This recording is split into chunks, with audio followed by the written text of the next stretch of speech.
Red Bull coming off the bye from last week, a Charlotte team that has been very good as of late. Will, let's start and hop right into that point. Tell me what's changed for this team over the course of the last, 5, 6 weeks almost now?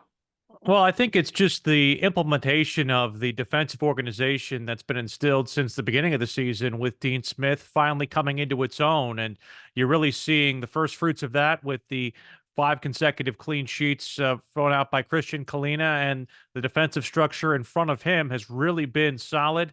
I think in the first three games, you would look at maybe the defensive structure, keeping a lot of things away from him in that period of time.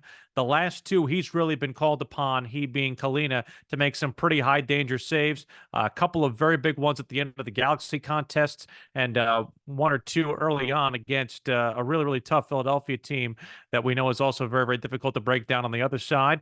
The only unfortunate part about it is the last two contests have been scoreless draws, and it's really magnified Charlotte's struggle to find quality when it comes to that particular part of it. But I think we asked Dean Smith early today if he prefers, the shootout up and down type games, the 3-2s, the ones that have a lot of scoring back and forth, or if he prefers one of those defensive type games. He says he prefers the latter. He likes having the defensive structure, and he believes the goals will come eventually.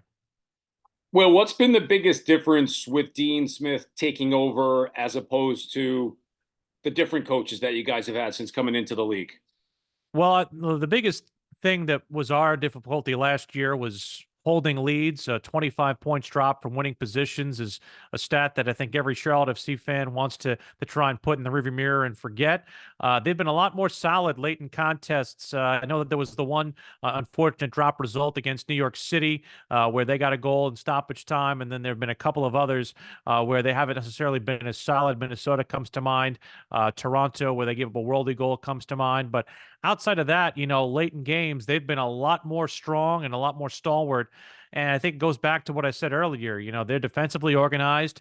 They know how to see out a result if they are either drawn or leading in a contest.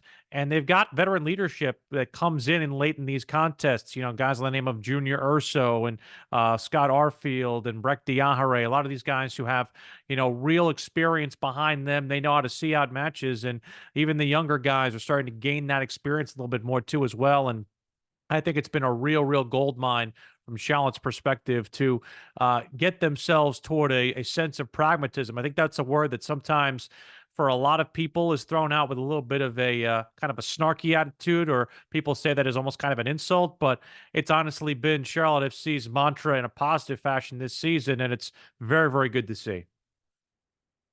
Will, has it been a case of look at what Charlotte was over the course of the last couple of years? Big names, all players that were of that attacking variety. Most of those players, if not all, have now departed the club. Did it take this team a little bit of time, coupled with a coaching change, to figure out how to play without some of those big names and also implement a new system from Dean Smith?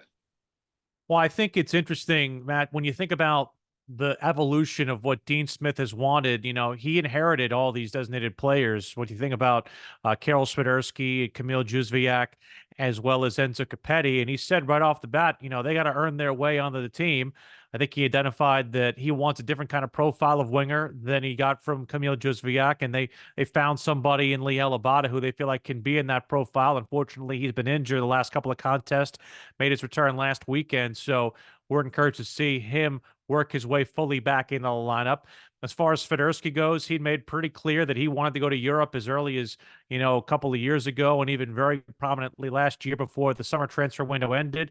Couldn't get a deal done then. They got one done in the winter and put him on loan to Hellas Verona. It looks like he's going to stay there because Verona stayed up in the Italian Serie A. So they're right now in search of trying to find that number 10, whether it's on the roster or comes via a DP in the summer, which is, I think, what they're hoping to try and find here in the summer. But they're still trying to find that level of quality in that regard. And they really like Patrick Agyemang up top. And that's part of the reason why Enzo Capetti was sent down to South America, Rosario Central in Argentina. His opportunities had been plenty, but he had also dealt with some injuries both this year and last year. 8 goals in 38 competitions is not necessarily what they looked at and said is high dollar and high productivity for somebody you expect to be a DP striker. They've liked what they've seen with Ajimon. They think he's somebody who can develop into a big part of this team. He's not at a DP level yet, so I still think that they're going to add a DP number 9. There are a couple of other guys who are on that spot that can potentially fill in as subs, whether that's Yuri Tavares, Tiger Smalls. They've even used Scott Arfield as a bit of a false 9 at times as well to try and at least spell Patrick when they can. But they really believe in what Ajimon can do. You saw it obviously front and center during the playoff game a year ago. He is certainly a physical talent, will be one that Red Bull will keep an eye on in the back line. We'll appreciate you coming on, giving us a couple of minutes. Look forward to catching up with you over the course of this week. And this is the first of 2 meetings before we head back down to North Carolina later in the season. Thanks, my friend.